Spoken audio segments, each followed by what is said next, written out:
This is Jarrod Horak for todaysracingdigest.com, and my Today's Racing Digest video series continues Saturday, December 7th, 2019. It's Cigar Mile Day at Aqueduct. We're going to look at all 6 stakes races, and I'm going to give out my top win choice for each of those stakes races. Let's just dive right in. Let's do the second race from Aqueduct, the Winter Memory Stakes, a mile and a 16th on the turf course. My top 3 contenders in here, starting with my third contender, is number 5, Tuned at 7-2 morning line. She got pace help in her U.S. debut for trainer Graham Motion, and she rallied nicely and she won that race. And I think she's probably going to get some pace help in here as well. Probably not going to offer a ton of value, but from off the pace, she's a threat. My second choice is going to be the 2, Shelter Island. She's 4-1 morning line. Now, she chased slow fractions and she won. That was in a Belmont turf route at this distance on September 21st. And then the second and the third place finishers came back to flatter her when they won their next start. So for Chad Brown, don't be surprised if she takes more money than that 4-1 morning line, and she's probably a threat. But I'm going to go with number 4, Atomic Blonde, 6-1 morning line. Now this one, she was up on the pace and she ran well in all 3 of her turf starts. Now she's fresh for this race. Her numbers are improving, and at 6-1 with a good middle post with that tactical speed, at some point she'll probably pounce, maybe have the lead, and then have to hold off to late runners. But take my chances at 6-1 with number 4, Atomic Blonde. Let's go to the 4th race from Aqueduct, the Autumn Days Stakes, 6 furlongs on the outer turf course in here.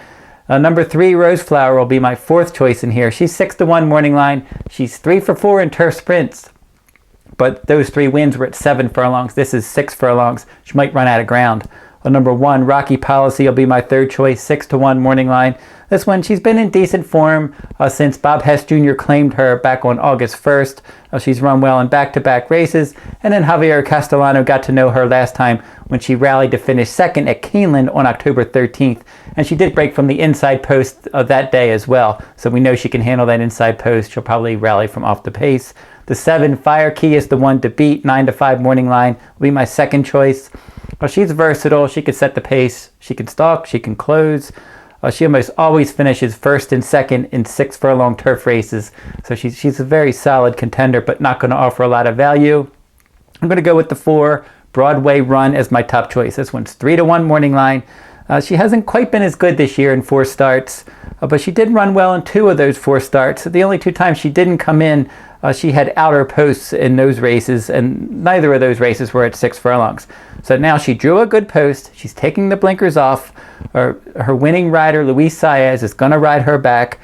She's fresh. This 4-year-old filly ran 3 times in 6 furlong turf races, and she finished 1st or 2nd in all 3 of those races. So I think that she has a decent shot in here to bounce back, and she's not the favorite. And at 3-1 morning line, if that holds up or it's a little higher, I'll certainly take my chances with number 4, Broadway Run. Now let's get into the graded stakes portion of the program, beginning with Aqueduct Race 6, the Grade 3, Go for Wine Stakes, 1 mile on the main track. And this is going to be our Fast Figs Spotlight race. And if you've been watching these videos, the Fast Figs for Today's Racing Digest, it's a combination speed figure, class figure, all rolled into one. Very profitable number. They've had a lot of luck with the Fast Figs at Today's Racing Digest. You can learn more about the Fast Figs in the description in this video, or you can go over to todaysracingdigest.com to learn more. And if you want the Fast Figs for this card for Aqueduct Cigar Mile Day, the Fast Figs will be $3 for that full card.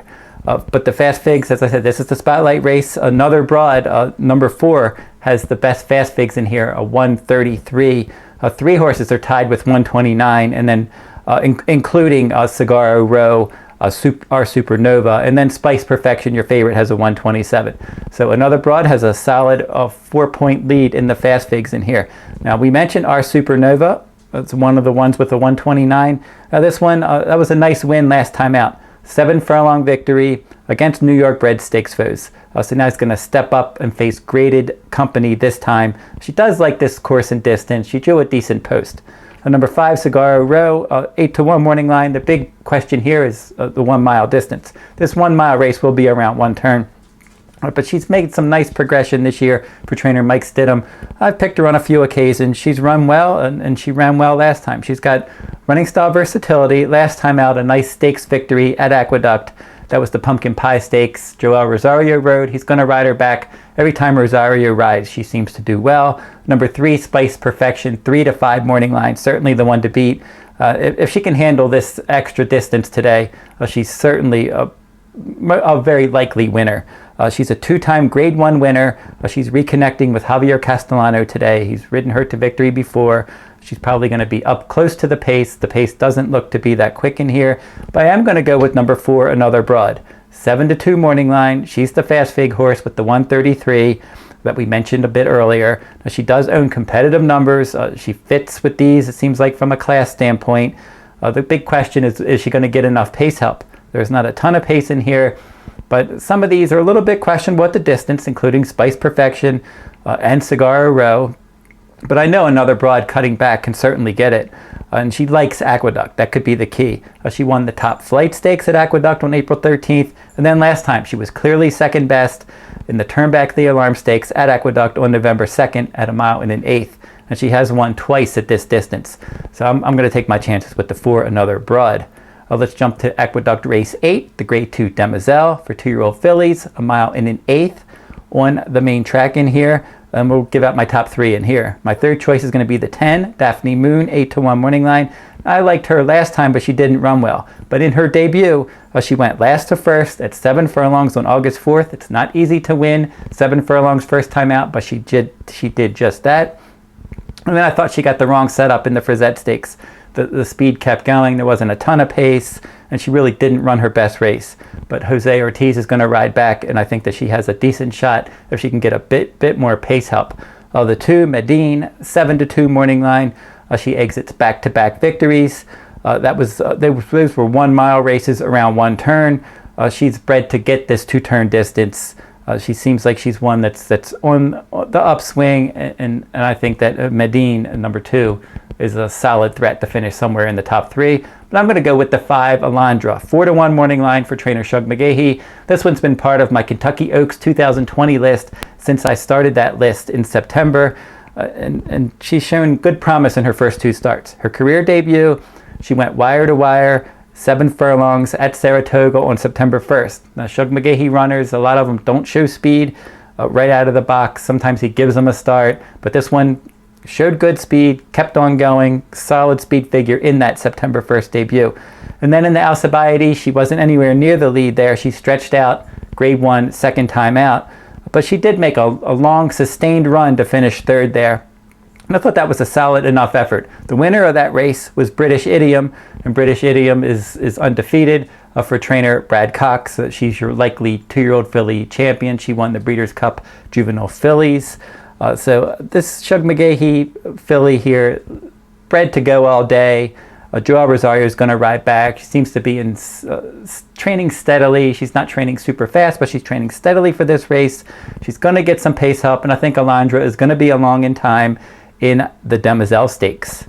Let's do Aqueduct Race 9, the Grade 2 Remsen for 2-year-old males, 1 mile and an eighth on the main track. Once again, give out my top 3 in here, beginning with number 8, Alpha 66. This one's 4 to 1 morning line for trainer Todd Pletcher.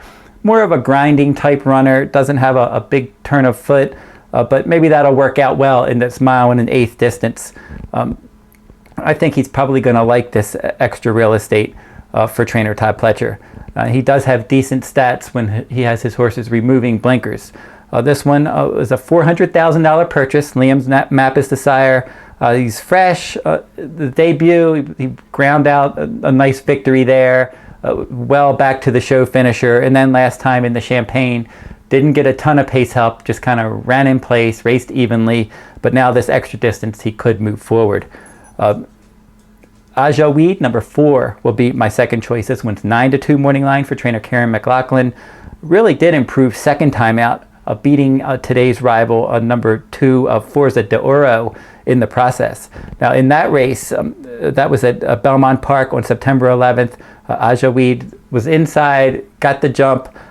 Forza de Oro blew the break that day, made a big move, and then flattened out a bit and finished second. Aja Weed won that one easily.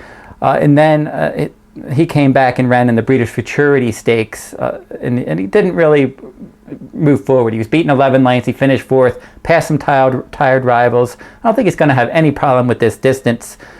He's kind of, I think he's a little bit like Alpha 66. Doesn't have a big turn of foot, but he'll just keep plugging away, and I wouldn't be surprised if he ran well. But I'm going to go with the 2 Forza de Oro here. It's 3-1 morning line for trainer Bill Mott. As I mentioned, in that debut on September 11th, he blew the break there. A solid enough second. It was much better second time out. He tracked a slow pace, and he won that race easily. That was at Belmont Park on October 26th. So I think he's bred to get this distance. I think the key here could be that inner post. Because there doesn't seem to be a ton of pace, and maybe he can track a slow pace again and just outlast these, saving ground.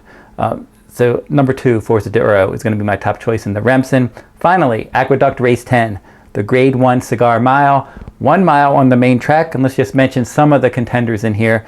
Beginning with number 1, Whitmore. He's one that could take money. He's 8-1. And if you look at his numbers, his class, he's certainly a fit here. But he's a 6 furlong specialist. He's going to have to go a couple furlongs further. Hasn't won in a while. He's been running okay. I just don't think he's quite as good now. I don't think this is his best distance. He maybe will get some pace help. He could hit the board, but I'm going to try to beat him at this 1 mile distance.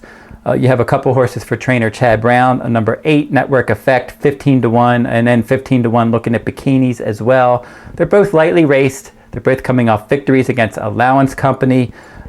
Either of them could step forward here, but they're going to definitely have to step forward.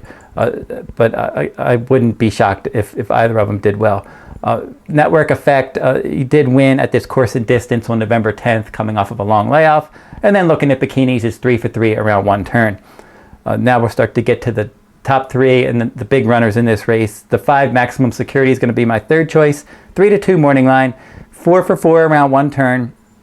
He's going to be up on the pace here. Certainly likes to win races. He's going to have to improve a little bit because another 3-year-old Spun to Run has been running a bit quicker. But Maximum Security has just been so steady. He just kind of goes out there. He runs his early pressing race. He just tries so hard every time, and he's typically finishing first.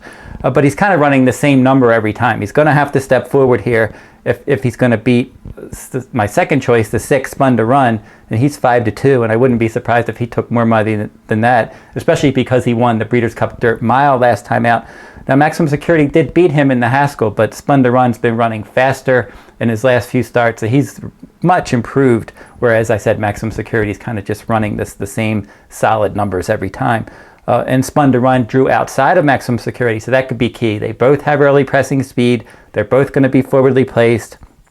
And maybe Spun to Run's the now horse over Maximum Security, but they're both solid win contenders in here.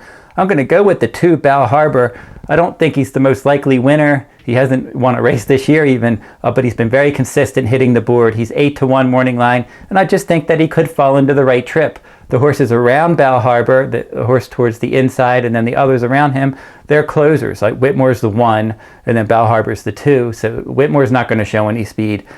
We mentioned Spun to Run and Maximum Security. They'll both show speed, but Bal Harbour down on the inside is just going to be lurking behind the speed horses, saving all the ground. He just might sit the right trip. That's kind of how I envision this one. And I like his ability to finish in the top 3 because he's just finished in the top 3 so many times.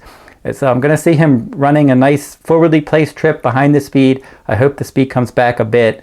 I really like him to finish somewhere in the top 3. So that's really the key here. I just want him to get somewhere in the trifecta.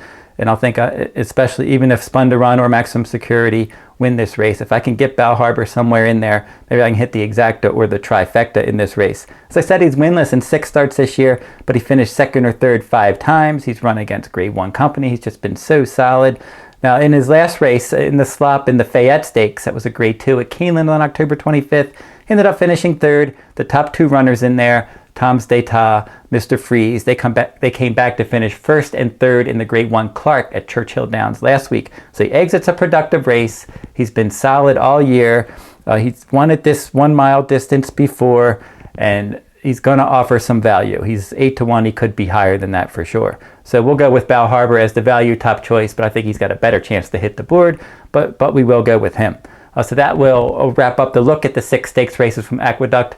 on Cigar Mile Day. If you like this video, give me a thumbs up, subscribe to my YouTube channel, make some comments in the comment section. Who do you like in some of these Cigar Mile Stakes races at Aqueduct on Saturday, December 7th? And again, that'll wrap it up. If you want the complete digest, go over to todaysracingdigest.com to get that Cigar Mile digest. Fast figs are there as well. My full cards are on hiatus until Santa Anita's opening day on December 26th.